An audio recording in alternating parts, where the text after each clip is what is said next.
training is simple. Now, yeah, we could sit here and talk about how to bias the iliac fibers using the double, triple down, high to low raise, superset, quadruple, monster optometrist, but that's not really going to achieve anything.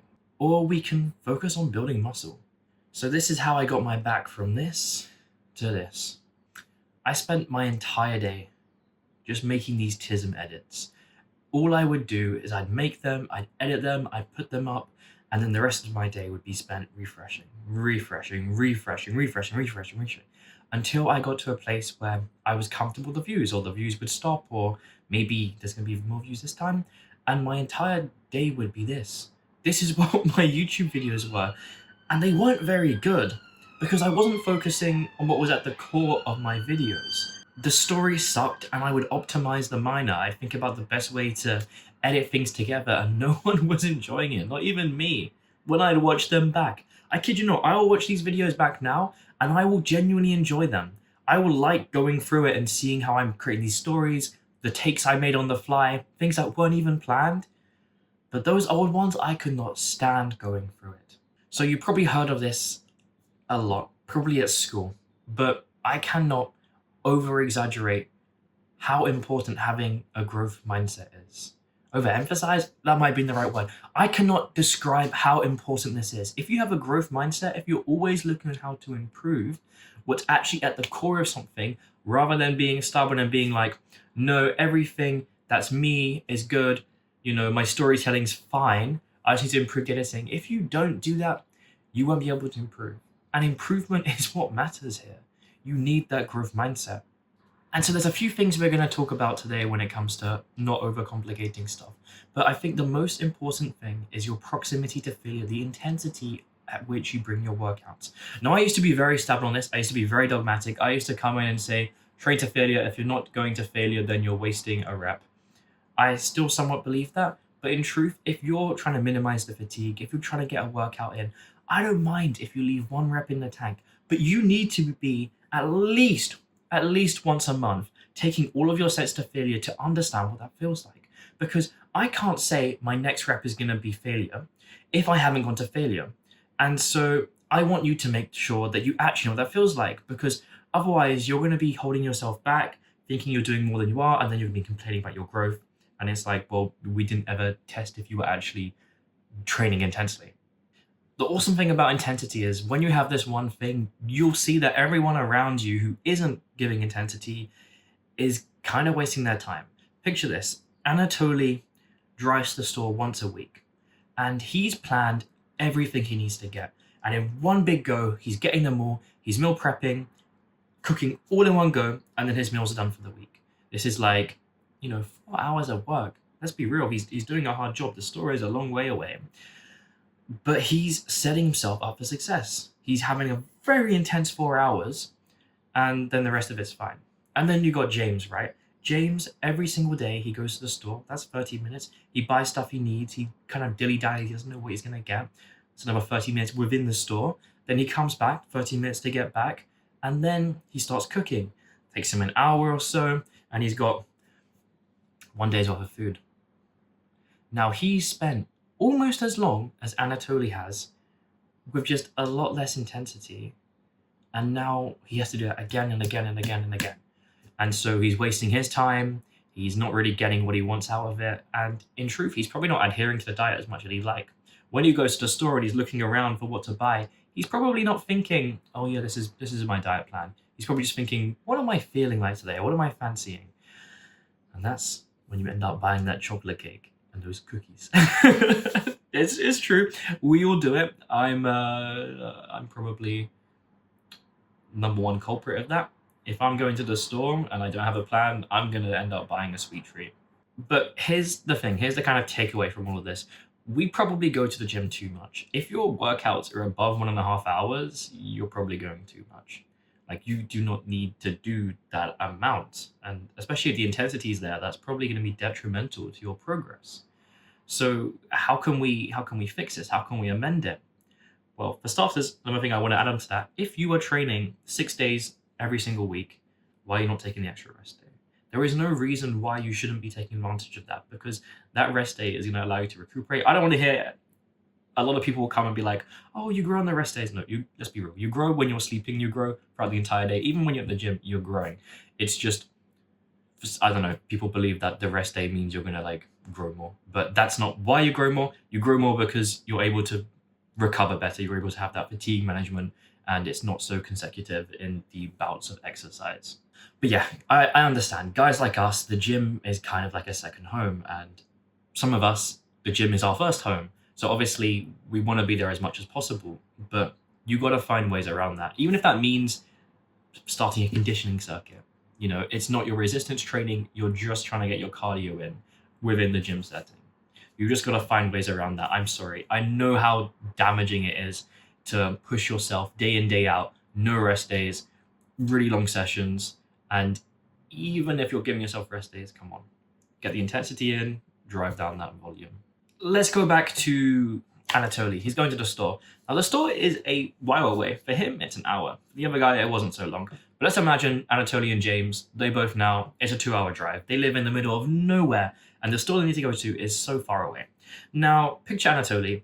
He kind of understands that driving for 2 hours is going to completely knock him out, and he can't afford to be knocked out. So someone like him, although it seems a bit strange, every 30 minutes he will take a break. He'll take a break, he'll get out of the car, he'll do a walk around. Halfway through, he'll have a nice picnic in the park. That's actually adding something to his day. Now, James spends the entire 2 hours driving, and that wipes him out, man. When he's in the store, he's making bad decisions because he's wiped out. And that is something Anatoly doesn't have to suffer from. And then when he comes back, he's wiped out again, and his day's basically over. When we come to Anatoly, he's had a really nice day. In fact, on the way home, he's taken a break to do a workout in the park. A nice workout, a run, maybe some calisthenics. He's found a way to incorporate his day around this journey. It's not a barrier for him. It's actually a device in which he can move things around. And that's what you got to be doing here. Imagine you take a set to an intense amount of intensity. That's a really weird way to phrase it. But let's say we take a set to failure, and then a minute later we're going again. Do you really think that's enough? Not only has your cardiovascular system not recovered, or your CNS, but your muscle probably hasn't recovered yet. Now, muscle recovery between sets, it's not like recovering from damage. It's actually recovering from the buildup of metabolites, which is like when you run and you start getting that burn. That needs to be flushed out. And although you won't feel every single metabolite that's in that, you only really feel lactic acid, it's going to be there. So you can't be like, I feel ready to go just because your heart's okay and your nerves are okay, because your muscle is still actually not okay. And we even found that those 1 minute rests compared to 3, let's take one set to failure and another set to failure. That's the same as 17. I can't do that on my hands, but that's the same as 17 with 1 minute rests, just because of how much more you have to work out when the rest isn't adequate. So why would you do it? There's literally no benefit. And this goes for the same as intensifiers too. If you do an intensifier like a drop set, supersets don't count unless they're the same muscle. But if you do something like a drop set, you're basically removing the rest entirely. You're not going beyond failure, you're not getting any additional gains. You are just doing a second set in which you haven't rested properly. And we know that 1:17 ratio, so that's not going to be good in terms of getting extra performance. It just won't do anything. So you need to be resting at least 3 minutes. That is a new minimum standard. And if you actually want to, if you have the Strong app, you can go into there and there should be 3 little dots on the top right of every exercise. If you smash that button, just like you can smash the like button. I never ever once done a plug like that, but sure, smash the like button, smash the subscribe button. That was quite seamless. But if you press that, there'll be something called auto rest timer. And if you go inside that and turn it on, you can set to 3 minutes. And what it will do is the second you log that you've done your set, it will immediately start the 3 minute timer in the top right, top left.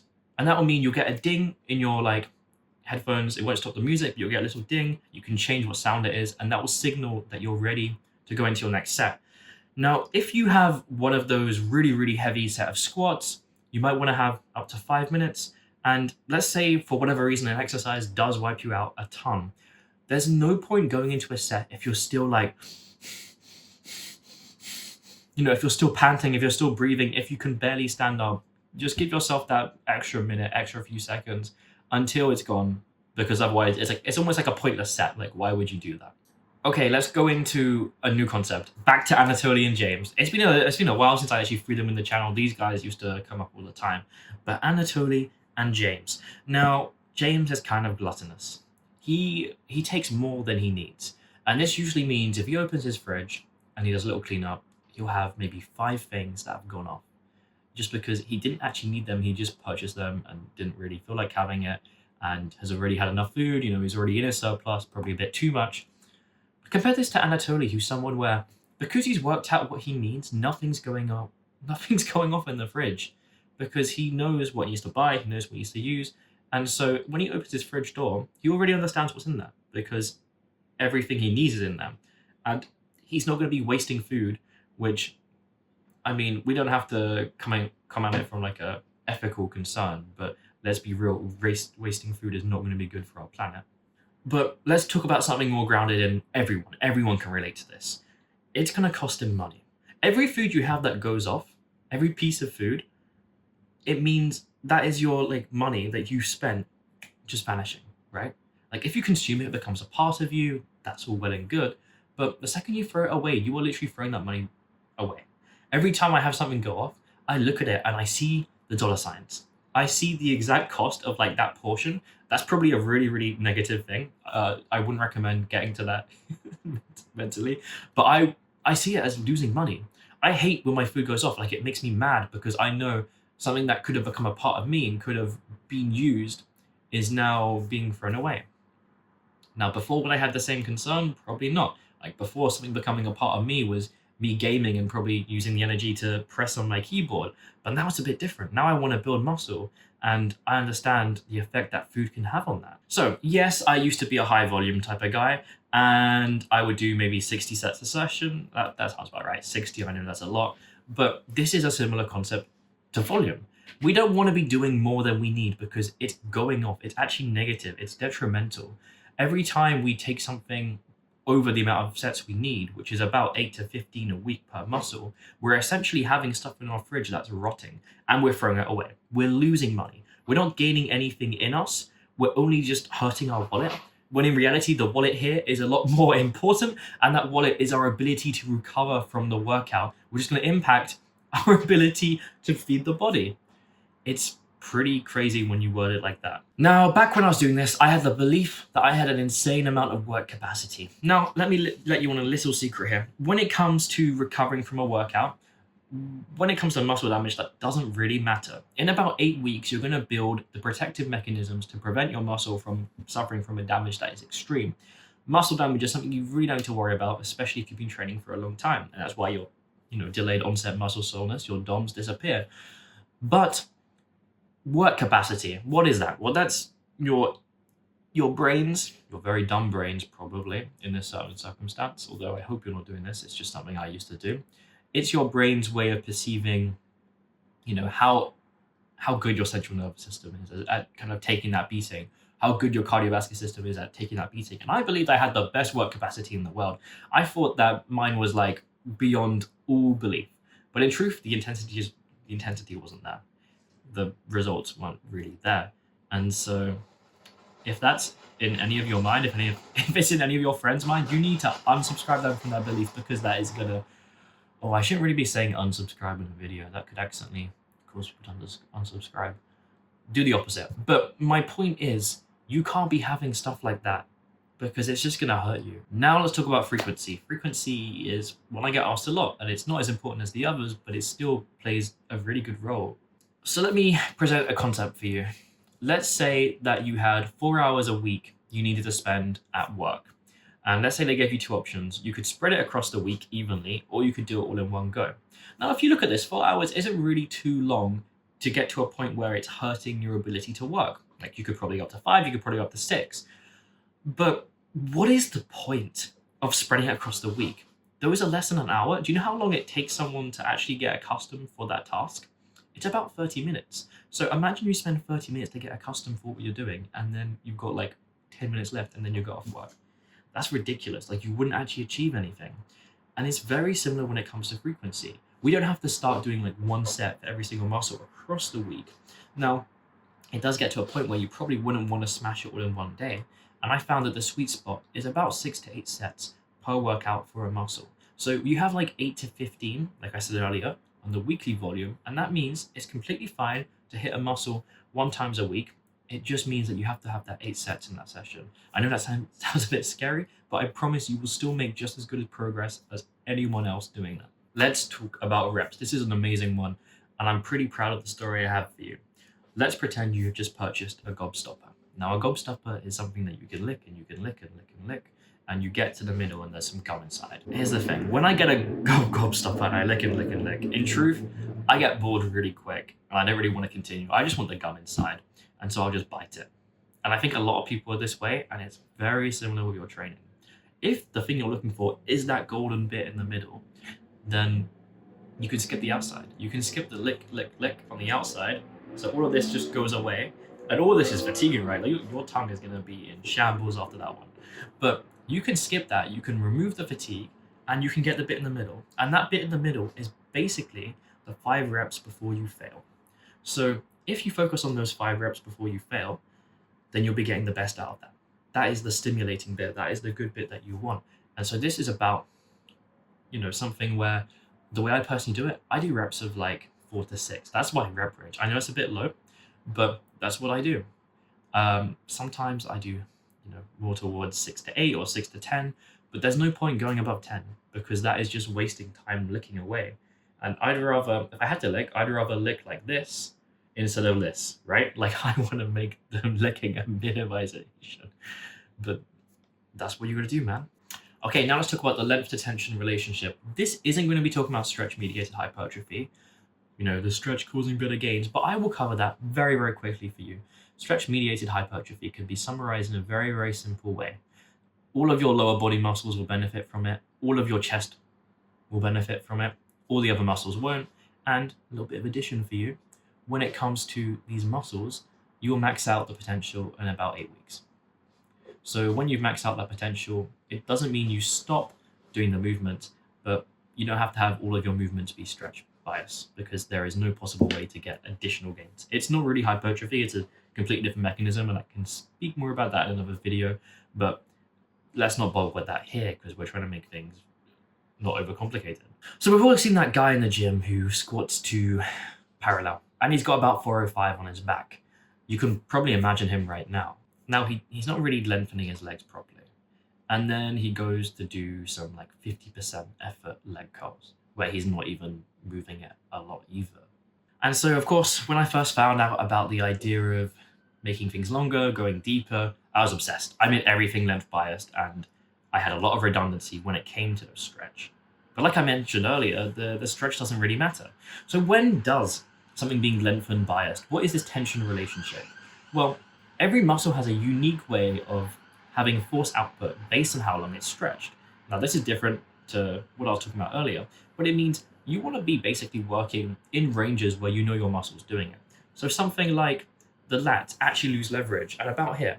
There's like a takeover for the chest. And although you're getting it longer, it's not really doing much. The same way when you're doing a squat, the deeper you get, it becomes less glutes, even though your glutes are in like a harder position to come up because they're flexed more. And so you basically just have to ask yourself in a movement, what's going to be working the most? Like what has the best leverage to move? And then when you're trying to hit that muscle, you base your workout based on that. Very, very easy. So why do we matter about something not being stretched? If it's going to be worked in that range, why not just have everything stretched? Why not? It could be fun. We might enjoy it. Well, here's the thing. The more you stretch a muscle, the more you damage it. And we kind of want to minimize that damage. Now, I know I said earlier that muscle damage is something that doesn't really matter because of the protective mechanisms, but this is more about the intra-workout muscles. So all muscles are intra-workout muscles, but when you're doing that exercise, you're going to have to recover for the next set. And the more you stretch, the more you're going to have those metabolite build up, the more your muscles are going to be damaged within the session, and it's not going to be as good as just having a different range. So these are things you have to play in mind, and that's why something like the arms or the back, you don't really need to care about stretching unless it's going to hit the muscle you're intending to work better because it has better leverage, not the lats being super, super stretched. Let's talk about stability. Oh boy, oh boy. I don't want to cover this one. I used to set up for an exercise. I'm sure you'll be able to guess what one. And I'd put my back leg on a pad, and I'd go down, and I'd come up, and I'd already be wobbling. This isn't even a challenging weight, but I'd already be wobbling. I did not have the coordination for this movement. Now, yes, of course, this movement is Bulgarian split squats, and it's brutal, but this could be good to train your balance. This could be good to train your single leg stability, but is this going to build your muscle? Well, if I could add stability to this exercise and have it single leg and triple the weight, what's going on here? Is the muscle being trained effectively in this really unstable position or not? And that's exactly the sort of question I want you to be asking here, because the more we can add stability to a movement, the more we can actually use the muscle as we get more of the muscle fibers recruited in that movement. And this is why things like cable machines or cables and machines, this is why they are going to be better in the long run. Now, it might be only a small difference, but there's going to be varying individuals when it comes to their ability to balance and their ability to stabilize. And the more that is difficult for you, the more you should opt to having some machine cable work. Doesn't have to be all of it, but that's going to mean that in the long run, you're going to get better growth. Now, if you want, you can just exclusively go to machines and cables.